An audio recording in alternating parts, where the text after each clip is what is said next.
ಇದೀಗ ತಾನೇ ಬೆಳಕಿಗೆ ಬಂದ ಎಕ್ಸ್ಕ್ಲೂಸಿವ್ ನ್ಯೂಸ್. ಧರ್ಮಸ್ಥಳ ತೇಜೋವಧೆಗೆ ಎಸ್ಆರ್ ವಿಶ್ವನಾಥ್ ಕೆಂಡ ರೋಲ್ ಕಾಲ್ ನಕಲಿ. ಬೆಂಗಳೂರು ಸೌಜನ್ಯ ಅತ್ಯಾಚಾರ ಮತ್ತು ಕೊಲೆ ಪ್ರಕರಣ ಹಾಗೂ ಧರ್ಮಸ್ಥಳ ಸುತ್ತಲೂ ನಡೆಯುತ್ತಿರುವ ಬೆಳವಣಿಗೆಗಳು ವಿಧಾನಸಭೆಯಲ್ಲೂ ಪ್ರತಿಧ್ವನಿಸಿದ್ವು.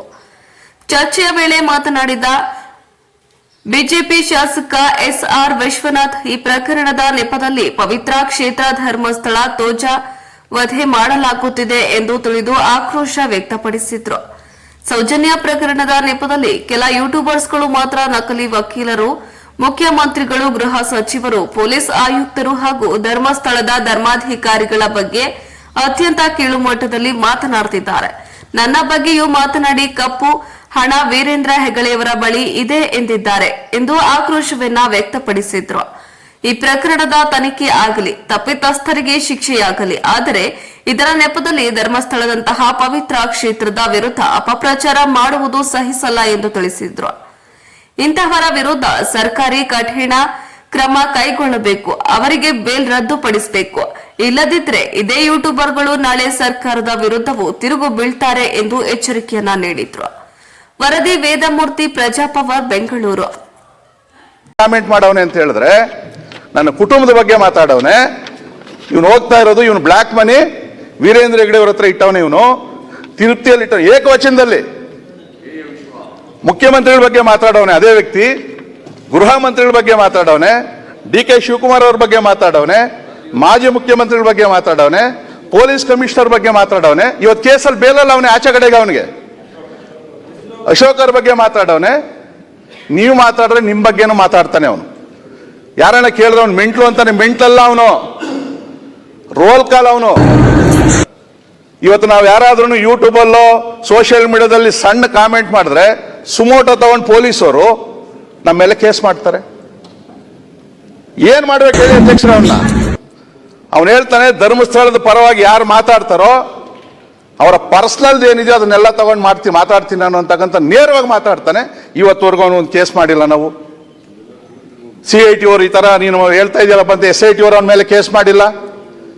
ಗೃಹ ಸಚಿವರು 500 ಕೋಟಿ ರೂಪಾಯಿ, ಗೃಹ ಸಚಿವರೇ ನೀವು ಕೆಲವು ಕೇಸಲ್ಲಿ 500 ಕೋಟಿ ರೂಪಾಯಿ ತಗೊಂಡವನೆ ಅಂತ ಹೇಳವನೆ. ಅವನು ನಕಲಿ ಲಾಯರ್, ನಿಮ್ಗೆ ಗೊತ್ತಿರಲಿ.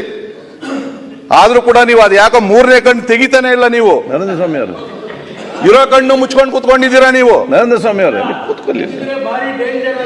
ಡೇಂಜರ್ ಅಲ್ಲ, ಭಸ್ಮ ಆಗ್ಬೇಕು ಅಂತವ್ರು, ಭಸ್ಮ ಆಗ್ಬೇಕು. ಇವತ್ತು SIT ತನಿಖೆಯಲ್ಲಿ ನಿಜವಾದ ತಪ್ಪಿದವ್ರನ್ನ ಭಸ್ಮ ಮಾಡ್ರಿ, ನಕಲಿ ಅವ್ರನ್ನು ಕೂಡ ಭಸ್ಮ ಮಾಡ್ಬೇಕು. ನೀವು ನಿಮ್ಮ ಹೆಸರು ಜಗತ್ ಜಾಹೀರ್ ಆಗ್ತದೆ ಅದರಲ್ಲಿ. ಇವತ್ತು ನಾವು SIT ತನಿಖೆಗೆ ಯಾಕೆ ಒಪ್ಕೊಂಡಿರೋದು ಅಂದ್ರೆ ಇದಕ್ಕೊಂದು ಅಂತ್ಯ ಆಡ್ಬೇಕು. ನಾಳೆ ತಿರ್ಗ ಇವತ್ತು ಸರ್ಕಾರಕ್ಕೂ ಕೂಡ ಇಲ್ಲ, ಇರೋ ಕಣ್ಣು ಮುಚ್ಕೊಂಡು ಕನ್ನಡ ಹಾಕೊಂಡು ಕುಂತವ್ರೆ. ಅದೇ ಸಮಸ್ಯೆ ಆಗಿರೋದು ನಮಗೆ. SIT ತನಿಖೆದು ಇದು ಅಂತ್ಯ ಆಡಬೇಕು.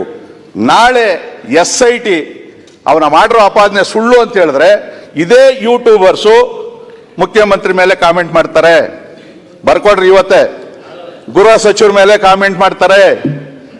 ಅವರು ಆ ಧರ್ಮಾಧಿಕಾರಿ ಜೊತೆಲಿ ಮಿಂಗಲ್ ಆಗ್ಬಿಟ್ರು, ಇವ್ರು ಬ್ಲಾಕ್ ಮನೆಯಲ್ಲಿ ಇಟ್ಟವ್ರೆ.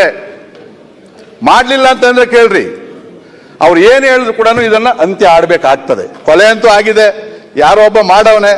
ಈ ತರದ್ದು ಇಡೀ ರಾಜ್ಯದಲ್ಲಿ ಎಷ್ಟು ಕೊಲೆಗಳು, ಅತ್ಯಾಚಾರ ಆಗಿಲ್ಲ? ಎಷ್ಟು ಹೆಣ್ಮಕ್ಳ ಬಗ್ಗೆ ಈ ಗ್ಯಾಂಗ್ ಮಾತಾಡ್ತಾವ್ರೆ? ಸೇಮ್ ಸೌಜನ್ಯ ಹೇಳ್ತಾರೆ, ಬೇರೆ ಹೆಣ್ಮಕ್ಳ ಬಗ್ಗೆ ನೀವು ಮಾತಾಡ್ಬೇಕಲ್ಲ. ಇದು ಇರ್ತಕ್ಕಂಥದ್ದು, ಅದ್ರ ಉನ್ನಾರ ಏನು ಅಂತ ಹೇಳ್ತಾವೆ, ಅರ್ಥ ಮಾಡ್ಕೊಬೇಕು. ಮತ್ತೆ ಇವತ್ತೇನು ನಮ್ಮ ಬಗ್ಗೆ ಆಗ್ಲಿ, ಆ ಕಡೆ ಇರೋರ ಬಗ್ಗೆ ಈ ಕಡೆ ಇರೋರ ಬಗ್ಗೆ ಒಬ್ಬ ನಕಲಿ ಲಾಯರ್, ಅವನು ಲಾಯರ್ ಅಲ್ಲ, ಅವನು ಲಾಯರ್ ಅಂತ ಹೆಸರು ಇಡಬಾರ್ದು. ಅವನ ಮೇಲೆ ಆದ್ರೂ ಕೇಸ್ ಆಗ್ಬೇಕು. ಕೇಸ್ ಕೊಡ್ರಿ ಅಂತ ಹೇಳ್ತಾರೆ. ಕೇಸ್ ಕೊಟ್ಟರೆ ನಾನು ಕೋರ್ಟಿಗೆ ತಿರ್ಬೇಕು, ಹೋಗಿ ಡೆಫರ್ಮೇಷನ್ ಹಾಕೊಂಡು ಕೆಲವೆಲ್ಲ ಹಾಕಿ ತಿರುಗಿದ್ದೀನಿ ನಾನು. ಲಾಸ್ಟ್ ಟೈಮ್ ಕೆಲವು ಪತ್ರಿಕೆಯವರು ನನ್ನ ಬಗ್ಗೆ ಮಾತಾಡಿದ್ರು ಅಂತೇಳಿ ಪ್ರಿವಿಲೇಜ್ ಮೂವ್ ಮಾಡಿದ್ವಿ. 1 ವರ್ಷ ಜೈಲು ಶಿಕ್ಷೆ ಆಯಿತು. ಸಿದ್ದರಾಮಯ್ಯ ಮುಖ್ಯಮಂತ್ರಿ ಆಗಿದ್ರು. ಬೆಳಗಾವಿಯಲ್ಲಿ ಕೋರ್ಟ್ ಹೇಳ್ತು ನಾವೇನು ಮಾಡೋಕ್ಕಾಗಲ್ಲ, ಸಭೆ ತೀರ್ಮಾನ ತಗೊಂಡಿರೋದು ಅಲ್ಲೇ ವಾಪಸ್ ತಗೊಬೇಕು ಅಂದ್ರು. ಕೊನೆಗೆ ಬೆಳಗಾವಿಯಲ್ಲಿ ಹೋದಾಗ ಇಡೀ ಸದನ ಹೇಳ್ತು ಇದು ಜೈಲು ಆಗಬೇಕು ಅಂತ ಹೇಳ್ತು.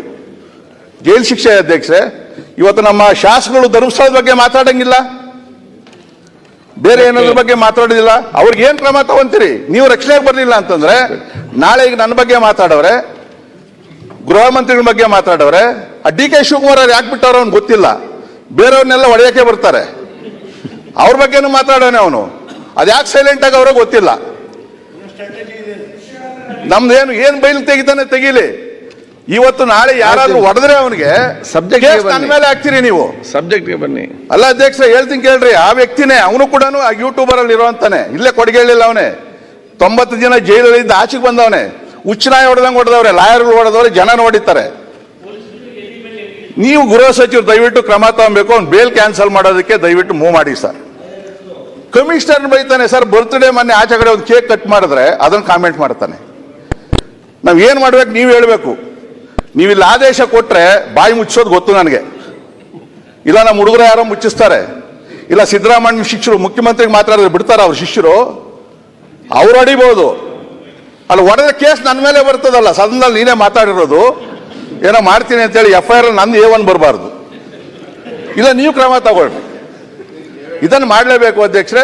ಯಾರೇ ಆಗಲಿ ಸುಳ್ಳು ಸುಳ್ಳು, ಅದು ಚರ್ಚ್ ಬಗ್ಗೆ ಇರಲಿ, ಮಸೀದಿ ಬಗ್ಗೆ ಇರಲಿ, ದೇವಸ್ಥಾನ ಬಗ್ಗೆ ಆಗಲಿ ಅನಾವಶ್ಯಕ ಈ ತರ ಕಾಮೆಂಟ್ ಮಾಡಿದ್ರೆ ದಯವಿಟ್ಟು ಸರ್ಕಾರ ಆ ಕಡೆ ಈ ಕಡೆ ಅಂತಲ್ಲ.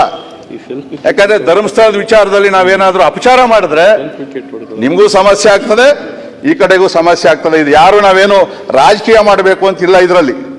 ಇದನ್ನ ಬಹಳ ಸೀರಿಯಸ್ ಆಗಿ ತಗೊಬೇಕು. ಯಾವನ ಯೂಟ್ಯೂಬರ್ ಮಾತಾಡ್ತಾನೆ ಸಂಬಂಧಪಟ್ಟದನು ಓಕೆ, ಅವನ್ನೆಲ್ಲ ಸುಮ್ಮನೆ ಇಟ್ಕೊಂಡಿದ್ದೇವೆ ನಾವು. ಇದನ್ನ ಕಠಿಣ ಕ್ರಮ ತಗೊಳ್ಬೇಕು ಅಧ್ಯಕ್ಷರೇ. ಧನ್ಯವಾದಗಳು. ಈಗ ಕೈ ಎತ್ತಿ ಈಗ ನಿಂತ್ರೆ ಆಗ್ತದ?